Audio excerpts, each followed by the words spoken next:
একটা মানুষের জীবনে যে প্রাইম টাইম আজকে আমার বয়স ৭৪ বছর। এই ১৭ বছরে আমার জীবনের সমস্ত কিছু এই আওয়ামী সরকার কেড়ে নিয়েছে। আমার যে বিক্ষিপ্ত পরিবারটাকে একত্রিত করে দাও, আমার পরিবারটা ছিন্ন বিচ্ছিন্ন হয়ে গেছে। আমার এই বিক্ষিপ্ত পরিবারটাকে একত্রিত করে দাও।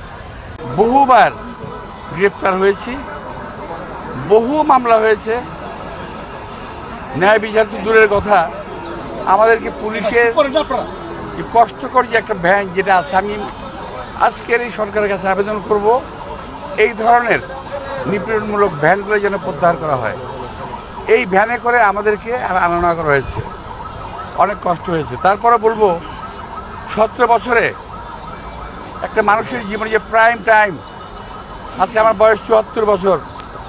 এই ১৭ বছরে আমার জীবনের সমস্ত কিছু এই আওয়ামী সরকার কেড়ে নিয়েছে, ধ্বংস করে দিয়েছে।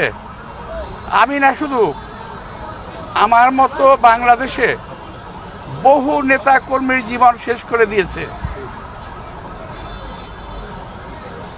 বহু নেতা কর্মী। আমি আজকে হয়তো আপনারা দেখলেন যে আল্লাহর রহমতে ১৭ বছরের পরিশ্রম, আল্লাহর রহমতে এই রায় আমরা অর্জন করেছি।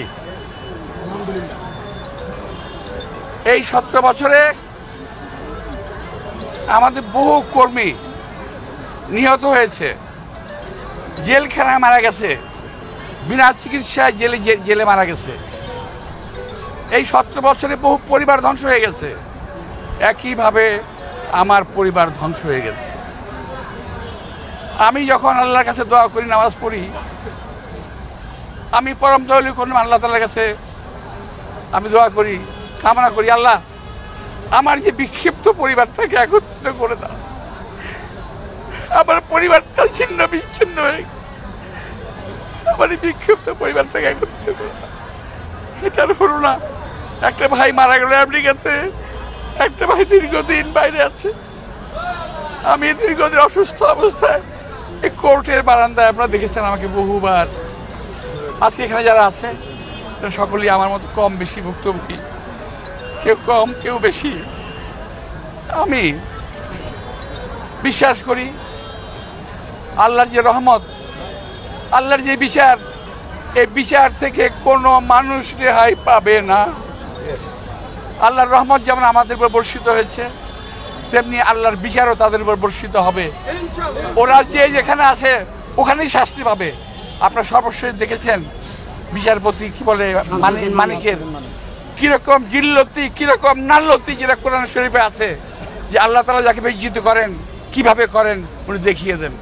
তো আমি জানি, আমি চাই আল্লাহ তাআলার কাছে সেই বিচারটা।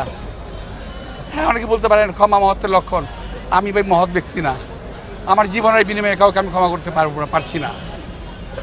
এই বিচার আল্লাহ তাআলার কাছে আমি চাই, এবং আমার সঙ্গে যে সহকর্মীরা আছে, রাজনৈতিক যারা চলে গেছেন, তাদের পরিবারের মাগফিরাত প্রতি সমবেদনা জানাচ্ছি, তাদের আত্মার মাগফিরাত কামনা করছি। আর যারা আজকেও জুলুমের শিকার করে এই জেল জুলুম খেটে কোর্ট কাছারি আসা করছেন, তাদের আমি আশু মুক্তি কামনা করছি।